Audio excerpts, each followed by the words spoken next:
like this week preparing for such a pass happy, or they're balanced, but at the same time they throw in a lot offense? I don't think anything really changes. They are they're very good at throwing the ball, but again, if they can run it, then you have to fight the battle on two fronts, which makes it very difficult. So it's by this point, week 9, everybody's just trying to do what they do. We have to get better at what we do every week, and I'm sure they're in the same boat. When you face a quarterback like Dowdy that is a seasoned vet, are they less likely to get confused as maybe a younger quarterback? No, there's no question. He's seen it all, and his pre-snap anticipation on where to go to the football is a big part of what they do. He sees coverages very well. They help him. They get to the line of scrimmage early, so they've got a chance to kind of look and see what you're in, and he can find the stress point. No coverage stops everything, and then what they do a really nice job of, they distribute the ball amongst a variety of targets. It's not just, we're not trying to feed it to one guy. They have concepts where somebody's going to be open, and they throw it to the open guy. It's not complicated. Are they up tempo offense? Do they go up tempo? Yeah, no, they're snapping the ball a bunch of times during the course of the game. So they stress you with their tempo, and then what they do before the snap, and then obviously what they do after the snap. So last week against an offense that also wanted to go up tempo, it should help your guys this week. I think so, and it's just, and we've seen that with obviously, dating back to Oklahoma and Auburn and everybody else. So it's more unusual when in this day and age when somebody huddles, you have to remind your kids what that is. So it's not anything that we're not accustomed to. What position group do you think has grown the most thus far for your defense?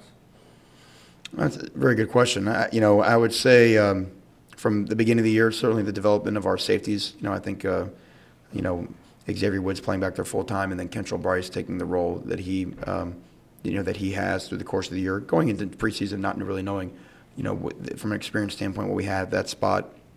Certainly, I think the same thing would be true of linebacker.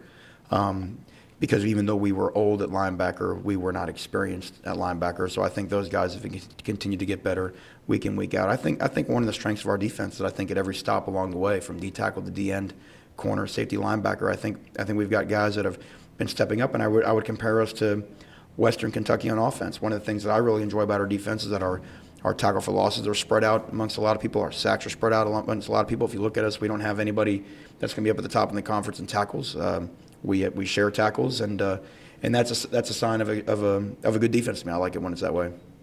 I had a question. Tackles for loss are spread out, but that number seems to be growing each week. You've got 8, 11, 13.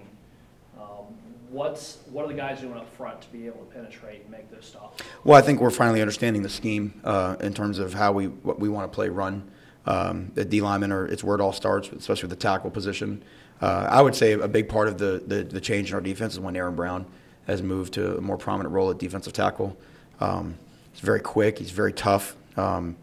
Plays blocks extremely well, and he can make plays behind the line of scrimmage. And the defense is not complicated. You try to not let them run a straight line, and then if they want to continue to run the ball, then they got to run the ball sideways. And if they run the ball sideways, they're taking the ball off the line of scrimmage. They take the ball off the line of scrimmage. You have a chance to tackle for a loss. And every time Southern Miss ran stretch last Saturday, they had a hard time getting back to the line of scrimmage. So TFL is something we pride ourselves on. I think we're in the top 10 in the country now, and we expect that number to continue to grow. And it's not because of a pride thing. Tackle for losses kill drives. This week it's a great matchup because Western is in the top, I think, 15 in the country and fewest tackle for losses allowed. So they do a great job of not putting themselves behind the chains, and one of our big goals is to try and put it behind the chains. So that will be one of the major battles of will on Saturday. You talk about the defensive line. How special of a player is Vernon Butler? Well, I think Vernon is getting better and better every week. You have to do it in practice, and then you have to do it in games. And I think the Vernon of October was much better than the Vernon of September. I think he would be the first to tell you that he still has a lot of room to grow to the point where he can put together a 60-minute performance that he can be proud of, where the other team has to game plan differently for him. And when we get to that point, I think then he'll be worthy of the highest accolades. But he knows that we're still not there yet. But what we enjoy about Vernon is that he is getting better every week, and he is working hard with Coach Giles to try to tap into his potential. One other specific personnel question. Lloyd Grogan a guy that really kind of reminds me physically of a Terrell Pinson. Has there been any talk of maybe next year moving him down to linebacker? We really haven't even talked about next year at all. We'll come back, and the big thing to try to do is find out who your 11 best guys are with what we have come back for next year, and we'll find a way to put our 11 best on the field. So when you look at the defensive line, you lost a lot from the previous year. A couple guys went to the NFL. Montarius Dorr has been off and on due to injury. How impactful have those guys been in the job that Coach Giles has done in preparing them each week? I think Coach Giles has done a fantastic job, and I think what they've bought into is a little bit what we talk about on defense. It's the army of many. You know, we roll a lot of guys on the defensive line. There's I think 6 tackles, 5 defensive ends that play regularly every game, and they all understand they have a role. You know, there's nothing more physically taxing to do in the game of football than to rush the passer. It takes the most out of you because you have to rush, which is a high intensity activity, and you got to chase the ball.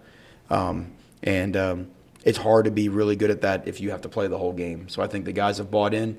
I relate our defensive line to a full court press basketball team, which I love watching Coach White's team. We're going to be in your face for 94 feet, but if you do that, it's really hard to play the same 5 guys because you'll give out. So Coach Giles has done a great job of getting the guys to buy in that I can be a better player by playing less snaps. And any great defense, the foundation, people want to talk about a lot of things. Unselfishness is really where great defense begins. And I think that, above all things, is what Coach Giles has instilled in our defensive linemen. I think that's where a lot of our success comes from.